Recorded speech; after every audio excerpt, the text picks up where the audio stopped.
Okay. என்ன சந்தேகம் சொல்லுங்க. கேமராஸ் எல்லாம் ஆன் பண்ணுங்க.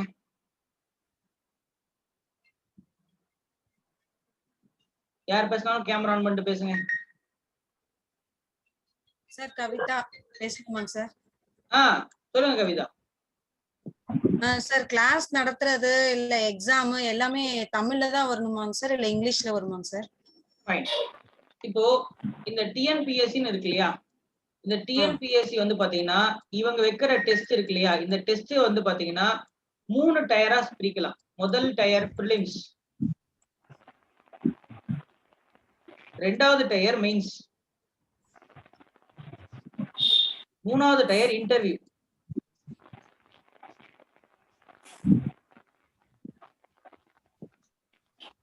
இந்த பிரிலிம்ஸ் அப்படின்ற எக்ஸாம், மெயின்ஸ் அப்படின்ற எக்ஸாம், இன்டர்வியூ அப்படின்றது சரிங்களா, இது வந்து 2 எக்ஸாம்களுக்கு தான் சாத்தியம். எந்தெந்த எக்ஸாம் அப்படின்னா குரூப் 1 அண்ட் குரூப் 2 2A. ஓகேங்களா? அதுல 2A ஒன்னு இருக்கு இல்லையா? சரி இது விட்டுருங்க. ரைட். குரூப் 1 அண்ட் 2 வச்சுக்கங்க.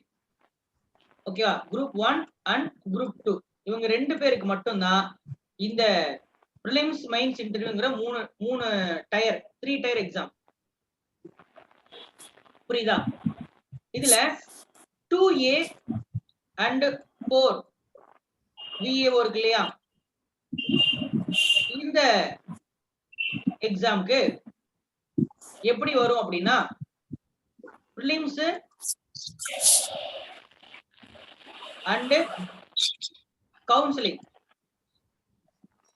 அதாவது சர்டிபிகேட் வெரிஃபிகேஷன் அப்படின்னு சொல்லுவாங்க. ஸோ இப்படிதான்.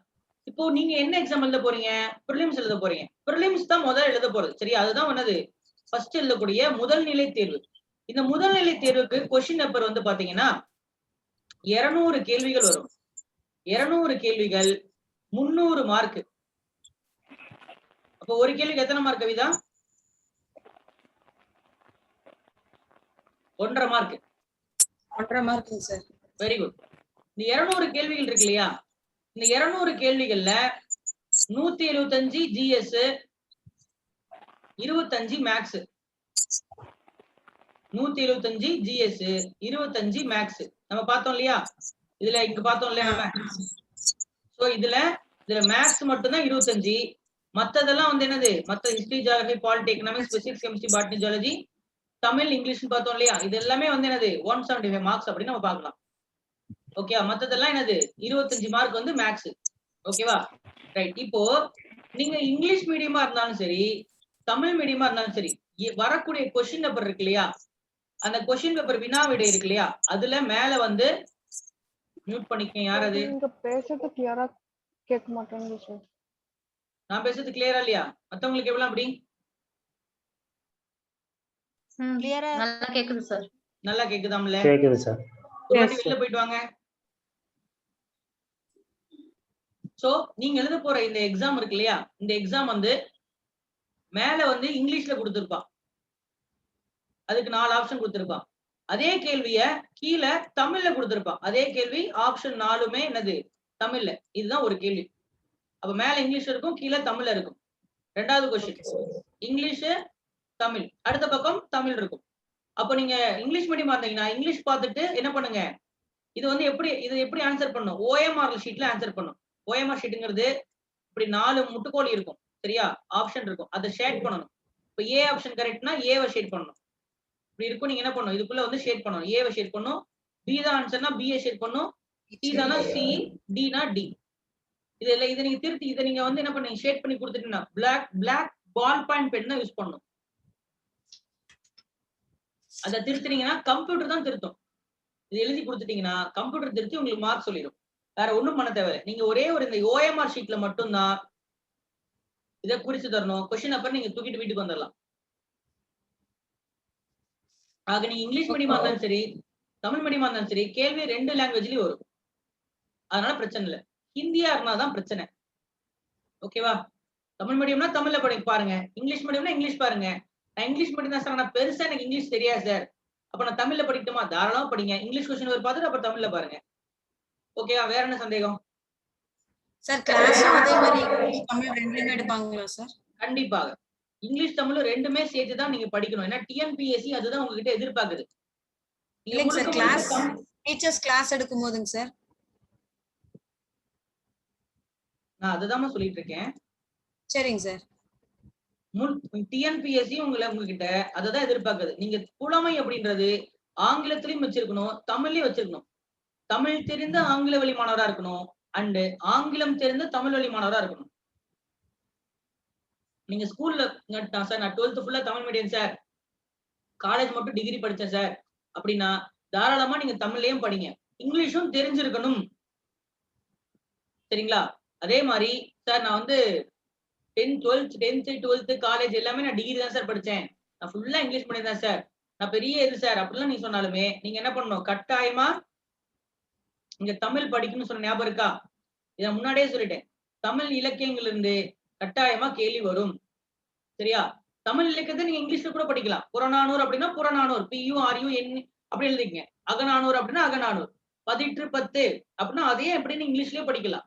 10 பாட்டு 10 ஐடல்ஸ் 8 தொகை 8 ஆந்தாலஜிஸ் அப்படின்ற எல்லாமே என்ன இருக்கு, திருக்குறள் முதற்கொண்டு இங்கிலீஷ்லயே இருக்கு, படிக்கலாம். விளங்குதா? இங்கிலீஷ் மட்டும்னா நீங்க என்ன பண்ணலாம், அப்படி இங்கிலீஷே படிக்கலாம், விளங்கிக்கும். அதனால தமிழும் தெரிஞ்சிருக்கணும், இங்கிலீஷும் தெரிஞ்சிருக்கணும். ஒண்ணு மட்டும் தான் தெரியும் அப்படின்னா ரொம்ப கஷ்டம், எக்ஸாம் கிளியர் பண்ண முடியாது. அதுக்கேற்ற மாதிரிதான் பாடங்களும் பாடம் நடத்தப்படக்கூடிய ஆசிரியர்களும் இரு மொழியில தான் நடத்துவாங்க. 2 languages which is bilingual. Okay, அதனாலதான் கிளாஸஸும் பைலிங்குவலா இருக்கும். டிஎன்பிசி எதிர்பார்க்கறதும் அதேதான், கிளாஸஸும் அதே மாதிரிதான் இருக்கும். பட் ஆனா தமிழ் ஸ்டூடெண்ட்ஸ் தமிழ்ல கொஸ்டின் பெறுவாங்க, இங்கிலீஷ் ஸ்டூடெண்ட்ஸ் இங்கிலீஷ்ல கொஸ்டின் பெறுவாங்க, அவ்வளவுதான். அதே மாதிரி மெட்டீரியல்ஸும். ஓகேவா? வேற என்ன சந்தேகம்? சார் இப்பதான் ஃபர்ஸ்ட் டைம் ரெஜிஸ்டர் பண்ண போறேன் சார். யார பேசுறேன்னு தெரியலையே, சொல்லுங்க. சார் கவிதா தான் சார் பேசுறேன்.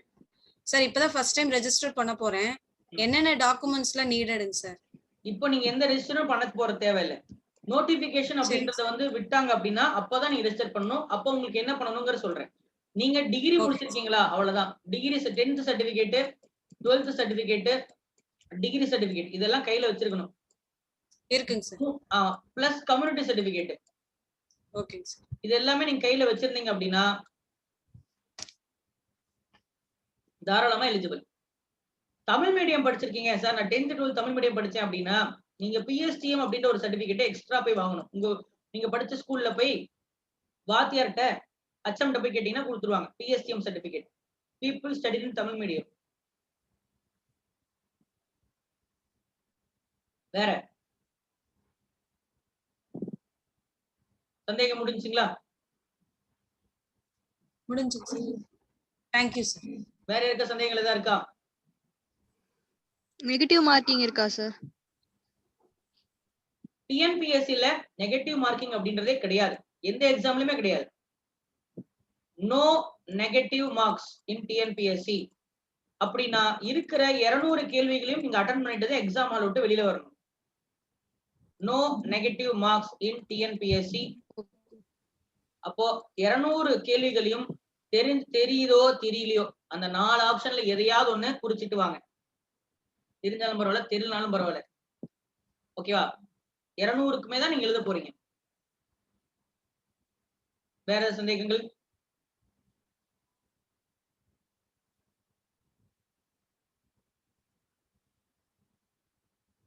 இந்துமதி சார், இந்த தமிழ் லிட்ரேச்சர் சொன்னீங்கல்ல, தமிழ் லிட்ரேச்சர், ஆமா, அது வந்து பிரிலிம்ஸ்க்கும் வருமா சார், இல்ல மெயின்ஸ்க்காக உள்ளதா? பிரிலிம்ஸ்க்கு தான் சொல்லிட்டு இருக்கேன். இப்ப இவ்வளவு சொன்னது நான் பிரிலிம்ஸ்க்கு தான் சொல்லிட்டு இருக்கேன், மெயின்ஸ்க்குலாம் சொல்லவே இல்லை. நான் இவ்வளவு நேரம் இது சொன்னேன் இல்லையா, இந்த அப்ரோச் இது ஒன்லி ஃபார் பிரிலிம்ஸ் தான், மெயின்ஸ்க்கு இல்ல. முதல்ல நீங்க பிரிலிம்ஸ் கிளியர் பண்ணுங்க, அப்புறம் மெயின்ஸ் பாத்துக்கலாம். அது வேற வீடியோ. நீங்க பிரிலிம்ஸ் கிளியர் பண்ணனும், உங்களுக்கு அதை நான் சொல்றேன். நீங்க குரூப் 1 ஜெனரல் ஸ்டடீஸ் 175 மார்க்ஸ் சொல்றீங்கல்ல, அதுலயே தான் தமிழ் லிட்ரேச்சரும் இன்க்ளூட் ஆகி வரும். ஆமா, அதத்தான் நீங்க நான் தெளிவா சொல்லியிருக்கேன். இந்த டப்பாக்குள்ள இருக்கக்கூடிய எல்லா சப்ஜெக்டும் படிக்கணும். அதுல மேத்ஸ் மட்டும் 25, பேலன்ஸ் எல்லாம் 125, 175. நீங்க குரூப் 1க்கு படிக்கிறீங்கன்னா மட்டும்தான் சரியா. நீங்க குரூப் 1 ஸ்டூடெண்டா இருக்கீங்க அப்படின்னா அந்த குரூப் 1 ஸ்டூடெண்ட் என்ன பண்ணணும் அப்படின்னா ப்ரிலிம்ஸுக்கும் மெயின்ஸுக்கும் இன்டர்வியூ இது 3மே இருக்கும். சரிங்களா? சோ இந்த 3த்துக்குமே நீங்க படிக்க ஆரம்பிக்கக்கூடிய குரூப் 1 அப்படின்னு சொல்லி காலடி எடுத்து வைக்கக்கூடிய அந்த டைம்ல இருந்தே நீங்க 3த்துக்குமே படிக்க ஆரம்பிச்சிடணும். Okay okay. சரிங்களா? இந்த மாதிரி நல்லா ஓங்கோட்டுறீங்க. Okay sir. சரி. சோ அப்போ மத்த குரூப் 2க்கு அப்படின்னா நீங்க என்ன பண்ணா போதும், ஃபர்ஸ்ட் ப்ரிலிம்ஸ் படிங்க, எக்ஸாம் கிளியர் பண்ணுங்க, அப்புறம் மெயின்ஸ் போய்க்கலாம். அப்புறம் மெயின்ஸ் படிங்க, அதுக்கப்புறம் இன்டர்வியூ போய்க்கலாம். உங்களுக்கு 2 மாசம் இடைவெளி, 2.5 மாசம் இடைவெளி இருக்கும் ஒவ்வொன்றுக்குமே. அந்த 2.5 மாசம் இடைவெளிங்கிறது அந்த எக்ஸாமுக்கு போதுமானது. நாங்க இன்பிட்வீன்ல உங்களுக்கு ப்ரிலிம்ஸ் கிளாஸ்ல நடத்துவோம். இப்போ நாளைக்கு சாயந்தரம் என்ன கிளாஸ்? டிரான்ஸ்லேஷன் கிளாஸ் தான். அது மெயின்ஸ் டாபிக், ப்ரிலிம்ஸ்ல வராது. அது எதுக்கு நடத்துறோம்? இப்பவே உங்களை வந்து அதுக்கு தயார் செய்யறோம், அவ்வளவுதான். பட் ஆனா குரூப் 1 அப்படின்னா இது குரூப் 2க்கு தேவையில்லை. குரூப் 2, 2A, 4க்குலாம் என்ன தேவையில்லை, தேவை கிடையாது. மெயின்ஸ் இப்ப இருந்து படிக்கணுங்கிற அவசியம் இல்லை. பட் ஆனா குரூப் 1க்கு படிக்கிறீங்கன்னா மெயின்ஸ் இப்ப இருந்தே படிக்க ஆரம்பிச்சு. மெயின்ஸ் தான் முதல்ல படிக்கணும், அப்புறம் தான் ப்ரிலிம்ஸ் படிக்கணும். விளங்குதுங்களா? ரைட். இருக்காங்க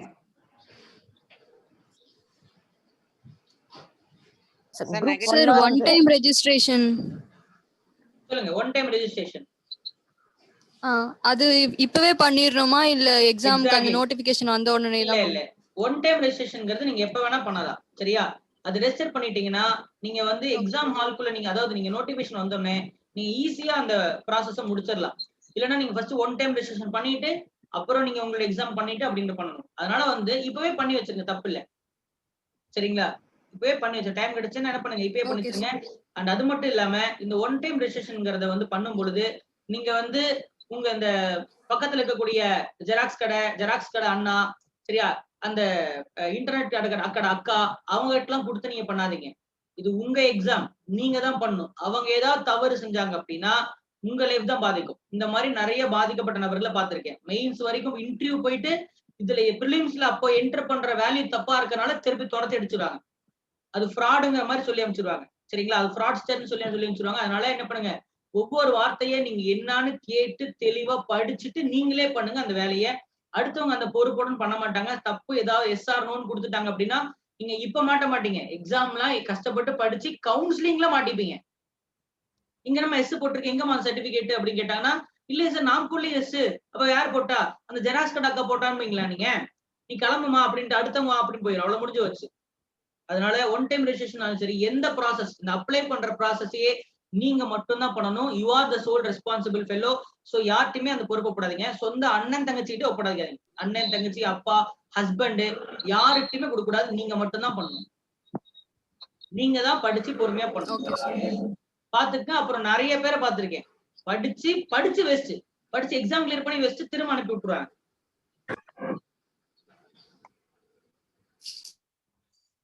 சில விஷயங்கள் ரொம்ப சென்சிட்டிவான விஷயம் போட்டீங்கன்னா உள்ளே தூக்கி வச்சிருவாங்க. பாத்துக்குங்க. அப்புறம் எழுதிங்க வேண்டியதுதான். சார் நெகட்டிவ் மார்க்கிங் இருக்காங்க சார்.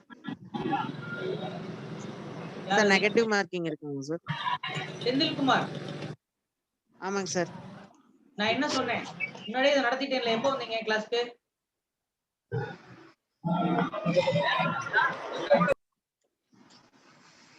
நான் இப்ப சொன்னேனா இல்லையா? நெகட்டிவ் மார்க் கிடையாதுன்னு சொல்லிருங்க பாருங்க, எழுதி வச்சிருக்கேன் பாருங்க. No negative marks in TNPSC. Sir எதுக்குமே கிடையாதுமா. குரூப் 4க்கு லைன் தெரியுமா? குரூப் 1 குரூப் 2க்குங்க சார். எதுக்குமே கிடையாது. சரியா? கடல்லே இல்லையா? Okay right. வேற சார் இன்டர்வியூ தனி சிலபஸாங்க சார்? ஆமா, அது சிலபஸ் உங்ககிட்ட சிலபஸ் உங்க கையில கொடுக்க மாட்டாங்க. பட் நாங்க சொல்லுவோம் உங்களுக்கு என்னென்ன கேட்பாங்க அப்படின்னு நாங்க சொல்லுவோம். நீங்க அதுக்கேற்ற மாதிரி படிக்கணும். கேட்பாங்க, எப்படி கேட்பாங்கிறதெல்லாம் நாங்க சொல்லுவோம். அதுக்கேற்ற மாதிரி படிக்கணும். அதுக்கு நீங்க குரூப் 1க்கு தான் நீங்க இப்ப இருந்து படிக்கணும். குரூப் 2க்கு நீங்க இப்ப இருந்து படிக்க தேவையில்லை.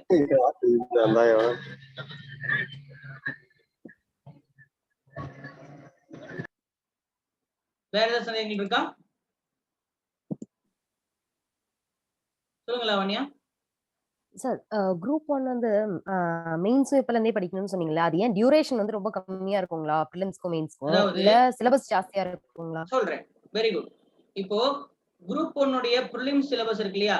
இதோடைய குரூப் 1 உடைய பிரிலிம்ஸ் சிலபஸும் குரூப் 2 உடைய பிரிலிம்ஸ் சிலபஸும் ஒண்ணுதான். அப்போ குரூப் 1 குரூப் 2 ஸ்டூடண்ட்ஸ் 2 பேரும் ஒட்டுக்காவே படிச்சுக்கலாம். தப்பில்ல. 2 பேருக்குமே பாத்தீங்கன்னா சிலபஸ் ஒண்ணுதான். கேள்விகள் மாறாது. ஆனா கேள்விகள் கொஞ்சம் கடினமா இருக்கும். கேள்விகள் கொஞ்சம் குரூப் 2 விட குரூப் 1க்கு கொஞ்சம் கடினமா இருக்கும். அதனால குரூப் 1 ஸ்டூடண்ட்ஸ் என்ன பண்ணுவாங்க அப்படின்னா மோஸ்ட்லி கட் ஆஃப் எவ்வளவு வரும் அப்படின்னா நீங்க பிசியா இருக்கீங்க அப்படின்னா 125 அவுட் ஆஃப் 200 200 கேள்விகளை 125 போட்டாலே நீங்க பாஸ். குரூப் 2 அப்படின்னா பிசி பேக்வர்ட் கேஸ்டா இருக்கீங்க, பிற்படுத்தப்பட்டோர் அப்படியே இருக்கீங்கன்னா ஒரு 155 200க்கு 155ஆவது எடுக்கணும். 200க்கு 155 கேள்விகள் எடுக்கணும். அது பண்ணாதான் நீங்க பண்ண முடியும். அப்ப வந்து குரூப் 1க்கு பாத்தீங்கன்னா மார்க் குறையுது பாத்தீங்களா? அதனால மத்தபடி ரெண்டுத்துக்கும் சிலபஸ் ஒண்ணுதான். இந்த சேம் சிலபஸ் தான். இந்த சிலபஸ் மாற போறது இல்ல. பட் ஆனா ஒன்ஸ் நீங்க வந்து இந்த பிரிலிம்ஸ் கிளியர் பண்ணிட்டீங்கன்னா இப்ப பாருங்க எப்ப எக்ஸாம் வந்துச்சு? ஜனவரி 3 எக்ஸாம் எழுதுனாங்களா? ஜனவரி 3ஆம் தேதி எக்ஸாம் எழுதுனாங்க. ரிசல்ட் எப்ப வந்துச்சு? பிப்ரவரி வந்துதா? பிப்ரவரி வந்துச்சு. ஒரு மேக்ஸிமம் என்னது 35 நாள்ல விட்டுட்டாங்க. ஓகேவா? இப்ப எக்ஸாம் எப்ப சொல்றாங்க? மே 28ன்னு சொல்றாங்க. மெயின்ஸ் எக்ஸாம் பிரிலிம்ஸ் கிளியர் பண்ண உடனே மெயின்ஸ் எக்ஸாம் எப்போ? மே 28. நடுவுல எவ்வளவு நாள் தான் கேப் இருக்கு?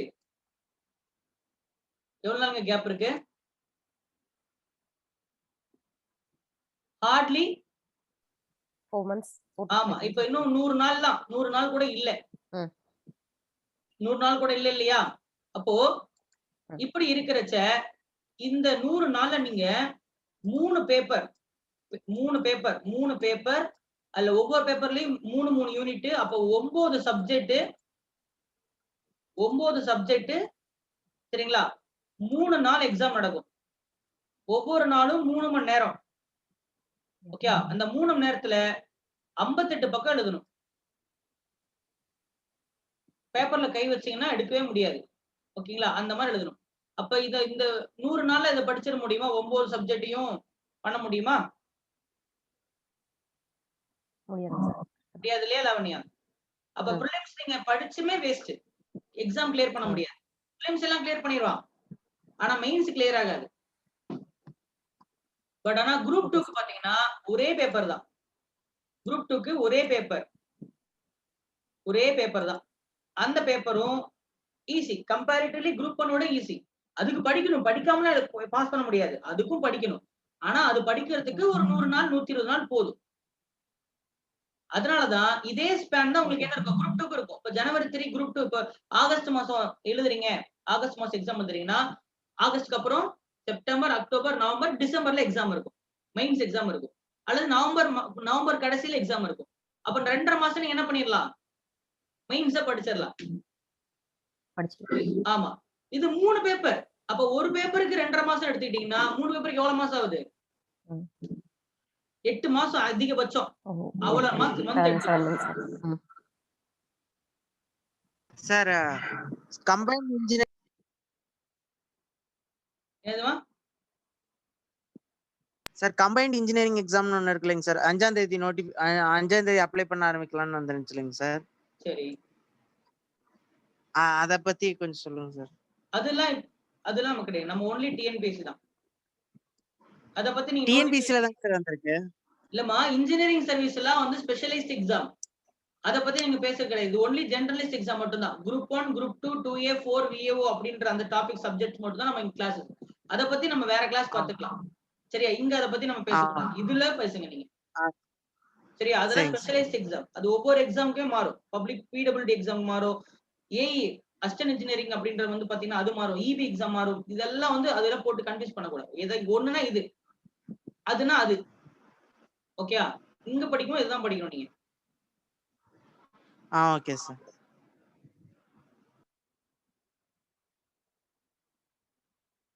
வேற சந்தேகங்கள் இருக்கா?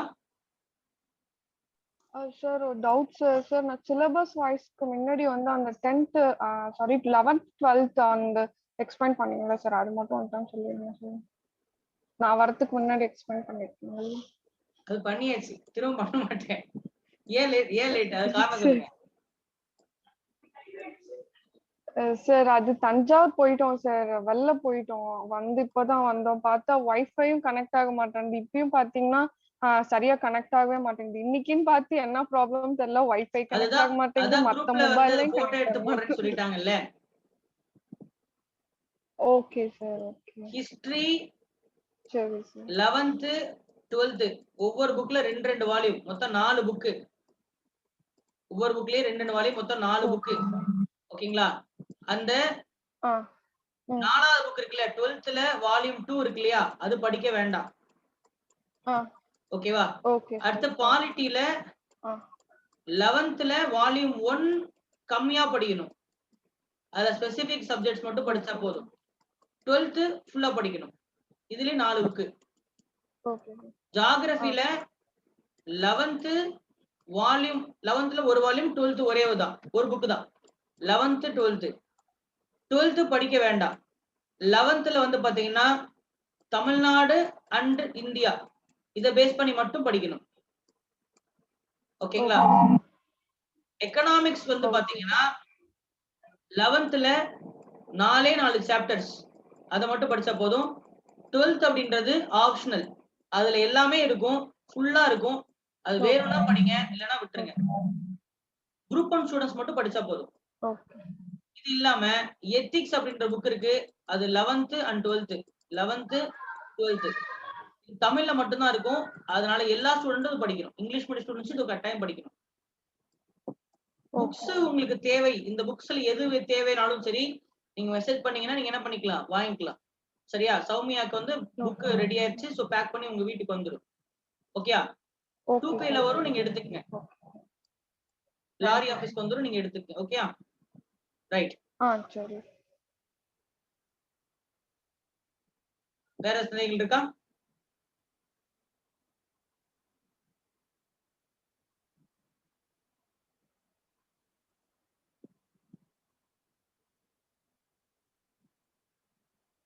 சார் இது என்ன சார் புக் வைஸ் ஷெட்யூல் போட்டிருக்கீங்கல்ல, 6th 7th 8th? சௌமியா வந்து ஒரு பெரம்பூச்சில அடி வாங்க போறாங்க. ஓகே. ரைட். கிளாஸ் மிஸ் பண்ணிட்டு திரும்பி முதல்ல நட சொல்லிட்டு. ஓகே. வேற நடத்துனதுல டவுட் இருக்கா? அப்ப கிளாஸ கம்ப்ளீட் பண்ணிக்கலாம். ஓகேயா? சரி. சோ இத ஞாபகம் வச்சுக்கங்க எப்பயுமே. அதாவது கிளாஸ் படிக்கிறதுக்கு முன்னாடி ஸ்பெசிபிக் டாபிக் என்னங்கிறது உங்களுக்கு தெரியும். சோ அதனால அது ஸ்கூல் புக்ல ஃபர்ஸ்ட் ரீடிங் படிச்சுட்டு அப்புறம் தான் அதுல நோட்ஸ் நீங்க எடுத்துக்கணும். அதுக்கப்புறம் அந்த புக்கை ஒரு வாட்டி ரிவைஸ் பண்ணிக்கணும். அப்புறம் அதை திரும்ப பார்க்கணும். அதுக்கப்புறம் தான் நீங்க எக்ஸாம்ல டெஸ்ட் அட்டெண்ட் பண்ணணும். ஓகே, இந்த ப்ராசஸ் தான் ரொம்ப முக்கியமான ப்ராசஸ். இதுதான் வந்து என்னது, த கோர் ப்ராசஸ். இது மத்ததெல்லாம் சும்மா எப்படி பண்ணணுங்கிற ஒரு அதெல்லாம் தியரி தான். இதுதான் பிராக்டிக்கல். இந்த பேசிஸ்ல தான் நீங்க படிக்கணும். பிராக்டிக்கல் பாத் இதுதான் நீங்க என்ன பண்ண போறீங்க, டே டு டே இதுதான் பண்ண போறீங்க. இதை நீங்க ஒழுங்கா பண்ணீங்க அப்படின்னா, ஒழுங்கா டெலிஜென்ஸா பெர்சர்வரன்ஸா நீங்க ப்ராப்பரா நீங்க பண்ணீங்கன்னா இந்த ப்ராசஸே போதும். அல்டிமேட்டா உங்களுக்கு என்ன ஆயிரும், எக்ஸாம்ல மார்க் கூடுறது உங்களுக்கே தெரியும். நீங்க இது 2 வாரத்துல இதோடைய இம்ப்ரூவ்மெண்ட் நீங்க தெரிஞ்சுப்பீங்க.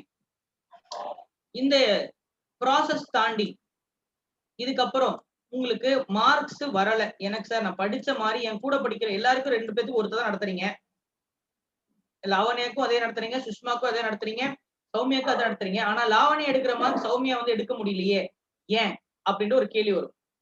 லாவண்யா மேம் வந்து கிளாஸ் அட்டன் பண்றாங்க, நம்ம எப்ப சொல்றாங்க படிச்சிடுறாங்க, மார்க் எடுத்துடுறாங்க, சௌமியா எனக்கு வர மாட்டேங்குது அப்படின்னு ஒரு ஃபீல் வரும். அவங்க 140 இருக்கிறாங்க, நமக்கு 130 தானே வருது. சரியா சார் 150 கேட்டாரு குரூப் 2க்கு எப்படி படிக்க அப்படின்ற, ஏன் மார்க் எவ்வளவு படிச்சாலும் எனக்கு வந்து என்னது மார்க் வர மாட்டேங்குது சார். சரியா? எனக்கு படிக்கிறது எதுவுமே ஞாபகம் இருக்க மாட்டேங்குது சார். சரிங்களா? எப்படி என்னுடைய மார்க்கை பூஸ்ட் பண்றது, மார்க்கை எப்படி நான் டெஸ்ட் இருக்கு இல்லையா, டெஸ்ட்ல மார்க்ஸ் எப்படி பூஸ்ட் பண்றது. ஓகே, ஸ்கூல் புக்கை எப்படி படிக்கிறது, ஸ்கூல் புக்கை எப்படி படிக்கிறது, நியூஸ் பேப்பர் எப்படி படிக்கிறது, நியூஸ் பேப்பர் எப்படி படிக்கிறது. ஓகேவா? நியூஸ் பேப்பர் வந்து எப்படி படிக்கிறது. ஓகேவா? மார்க்ஸ்ங்கிறது இந்த டெஸ்ட் கொஸ்டின்ஸ்ல.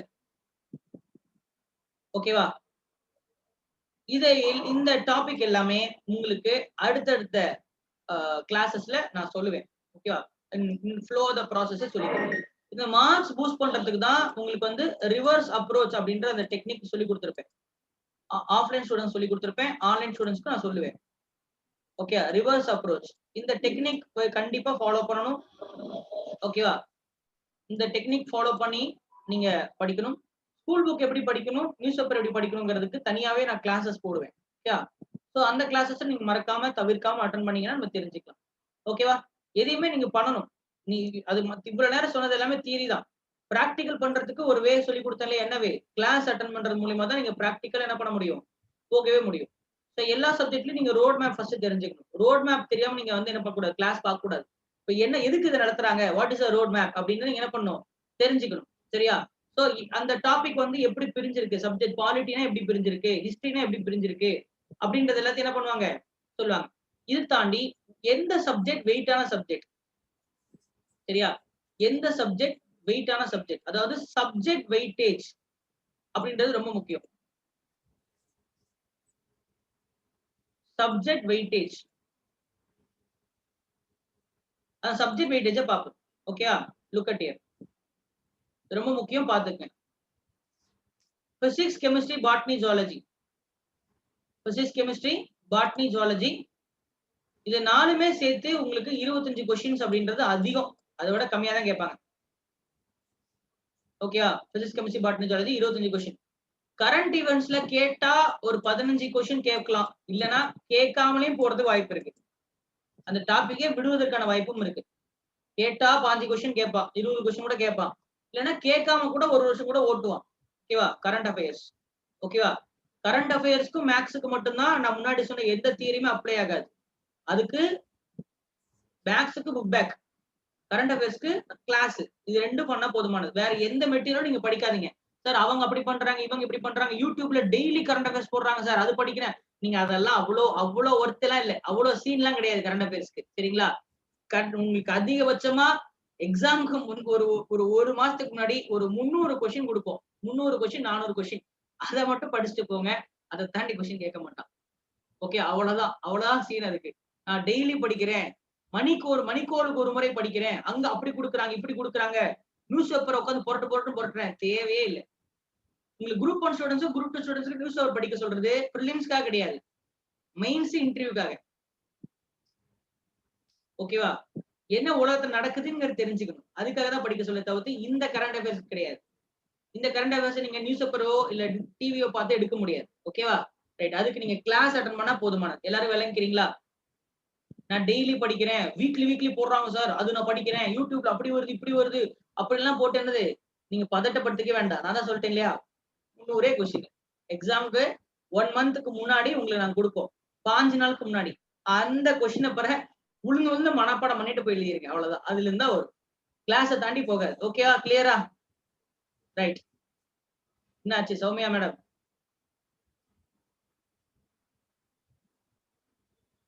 ஒண்ணும் இல்ல சார். பேந்த முழிக்கிறீங்களே. சரி, ரைட்.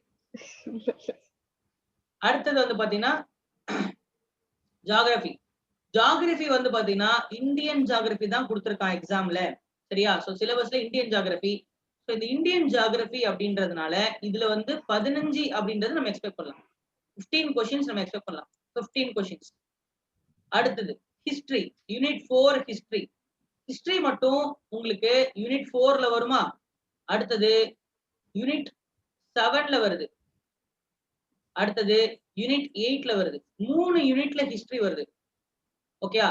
ஹிஸ்டரி மட்டும், டோட்டல் ஹிஸ்டரி மட்டும், டோட்டலா நான் என்ன சொல்றேன்னா ஹிஸ்டரி யூனிட் 4, யூனிட் 7, யூனிட் 8 இந்த 3 யூனிட்டை சேர்த்து 75 கொஸ்டின்ஸ் அப்படின்றது எதிர்பார்க்கலாம். 75 கொஸ்டின்ஸ் எதிர்பார்க்கலாம். அடுத்தது பாலிட்டி வந்து 20 to 25 கொஸ்டின்ஸ். ஜிஎஸ்ல அடுத்த வெயிட்டேஜ் இதுதான், ஹிஸ்டரி தான் அதிக வெயிட்டேஜ், ஹிஸ்டரிக்கு அப்புறம் பாலிட்டி. இந்தியன் எக்கானமி இதுவும் 15ல இருந்து 20 கேள்வி. ஜியோகிராபியும் எக்கனாமியும் அண்ணன் தம்பி மாதிரி. சரிங்களா? 2 பேருமே பாத்தீங்கன்னா ஒரே சேம் வெயிட்டேஜ் உடையவங்க. ஓகேயா? சோ இன்டர்நேஷனல் மூவ்மெண்ட் அதுல ஹிஸ்டரியிலே போட்டேன். இதுல யூனிட் 8ல இதுல இதுல 2 டாபிக் இருக்கு. ஒண்ணு இலக்கியம், லிட்ரேச்சர். ஓகேவா? அடுத்தது திருக்குறள். ஓகேவா? லிட்ரேச்சர்ல இருந்து ஒரு 7 கொஸ்டின், திருக்குறள்ல இருந்து ஒரு 7 கொஸ்டின். ஆக மொத்தம் இந்த ஏரியால இருந்து லிட்ரேச்சர் அண்ட் திருக்குறள். லிட்ரேச்சர்னா தமிழ் இலக்கியம், சங்ககால இலக்கியங்கள், சிற்றிலக்கியங்கள், புரியுதா நான் சொல்றது? சங்க மருவிய கால இலக்கியங்கள், நவீன கால இலக்கியங்கள், சரிங்களா? பக்தி கால இலக்கியங்கள், இதெல்லாம் எப்படி உருவாச்சு, என்ன ஏதுங்கிற அந்த அது எல்லாமே பாத்தீங்கன்னா இலக்கிய வரலாறு. இலக்கியம் கூட படிக்க போறது இல்லை, நீங்க உள்ள இலக்கியம் படிக்க தேவையில்லை. இலக்கிய வரலாறு அந்த அந்த அதை பத்தி படிக்கணும். புரியுதா நான் சொல்ல வருது? அந்த ஆசிரியருடைய பேரு, அந்த அந்த பாடல்ல வந்த தலைவர் யாரு, பாட்டுடைய தலைவன் யாரு, பாட்டுடைய தலைவி யாரு, எந்த பூவை அங்க சொல்றாங்க, எந்த நிலத்திற்குரியது, அது அகநூலா புறநூலா, இப்படின்ற விஷயங்கள் மட்டும் அந்த டேட்டா இருக்கு இல்லையா, அந்த டேட்டா கட்டாயம் படிக்கணும். அதுவும் இல்லாம ஒரு சில பாடல்களுடைய அர்த்தம் தெரிஞ்சுக்கணும், என்ன சொல்ல வர அந்த பாடல்லங்கிறத தெரிஞ்சுக்கணும். இதை மட்டும் படிச்சா போதும். சரியா? இது மாறி கூட வரலாம். இது ஒரு 5, இது 15 கூட வரலாம், இல்ல 10 வரலாம். இல்லைன்னா இது என்னது ஒரு 10, இது 5 கூட வரலாம். பட் மொத்தமா இதுல இருந்து நீங்க எவ்வளவு கொஸ்டின் எதிர்பார்க்கலாம்? 15 கொஸ்டின். இந்த இலக்கியத்துல ஒரு இலக்கியம் தான் திருக்குறள். பட் ஆனா திருக்குறள் மட்டும் நீங்க தனியா படிக்கணும். ஒட்டுமொத்த தமிழ் இலக்கியங்களும் ஒரு ஹாஃப், தமிழ் இலக்கியங்கள்ல முதன்மையான திருக்குறள் மட்டும் ஒரு ஹாஃப். வலிங்கா? இது கூட ஹிஸ்டரியும் இருக்கு. இது கூட என்ன இருக்கு? ஹிஸ்டரியும் இருக்கு. இங்க பாருங்க, ஹிஸ்டரி, தமிழ்நாடு ஹிஸ்டரி. நான் அதை தூக்கி எங்க போட்டேன்? நான் மொத்தமா ஹிஸ்டரின்னு 75 போட்டேன். ஓகேவா? ரைட். யூனிட் 9 இருக்கு இல்லையா? யூனிட் 9 அப்படின்றது ஆல்மோஸ்ட் 30 கேள்விகள் வரும், 30 கொஸ்டின்ஸ் அப்படின்னு வரும். இப்ப நான் உங்களுக்கு ஜியோகிராபி ஆஃப் தமிழ்நாடுங்கிற கிளாஸ் நடத்திட்டு இருக்கேன், கவனிச்சிங்களா? தமிழ்நாடு ஜியோகிராபி பாருங்க, இது இங்க இருக்கு. ஓகே, இதுல 25 கொஸ்டின் மேக்ஸ். இது சாலிட், இதை மாத்த மாட்டாங்க. இதை தவிர்த்து மத்த 9 யூனிட் 175 கொஸ்டின் இருக்கு இல்லையா? அதுல எப்படி வேணா எந்த வெயிட்டேஜ் வேணா கேட்பான். பட் ஆனா சப் மார்க் மாறும். 25 கொஸ்டின்ங்கிறது 30 கொஸ்டின்ங்கிறது 29 கூட இருக்கலாம், 31 கூட இருக்கலாம். அதெல்லாம் சொல்ல முடியாது. சரியா? பட் ஆனா வெயிட்டேஜ் அப்படின்றது பாத்துக்கங்க. ஹிஸ்டரி தான் ஹையஸ்ட் வெயிட்டேஜ். அப்புறம் பாலிட்டி, ஹிஸ்டரி, பாலிட்டி, அப்புறம் unit 9 history, polity, unit 9, unit 8 ஒரு 4 சாப்டர், அப்புறம் மேக்ஸ். மத்ததெல்லாம் என்னது? Geography, economics, science, current affairs எல்லாம் என்னது அடுத்த ஆர்டர்ல வச்சுக்கங்க.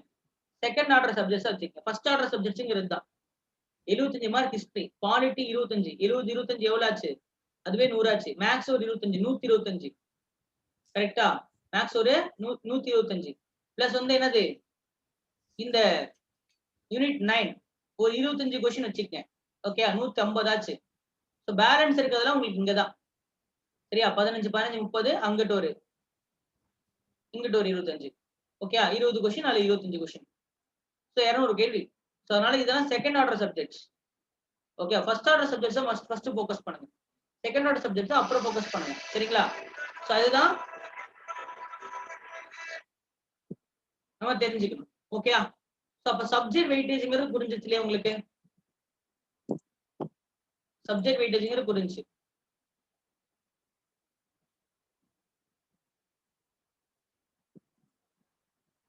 ரைட்.